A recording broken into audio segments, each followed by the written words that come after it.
We decided to renovate this apartment because the house that we are in is very small for us now. My husband's parents live here or lived here for 20 years.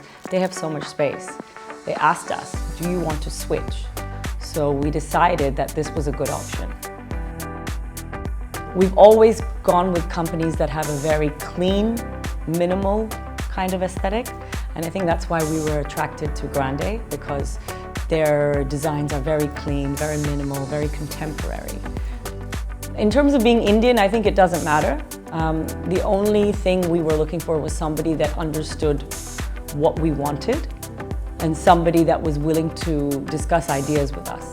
So it was a lot of factors, and when we met Maggy and the team, they seemed like they could do that for us. They were willing to listen to what we wanted, they were willing to hear our ideas, they were very clear about the style that they wanted to implement in our apartment, and they were happy to mediate between our different opinions and different stylistic choices. There's nothing Indian about our apartment. If you look around, it looks like it could belong to anybody. I think the only Indian thing in our apartment is the temple. So that was something that I think Grande had never done before. So I had to send them some ideas. One thing the Indians believe in, very similar to the local Hong Kong community, is Feng Shui. So we checked with the Chinese Feng Shui expert. We also checked with our Indian priest.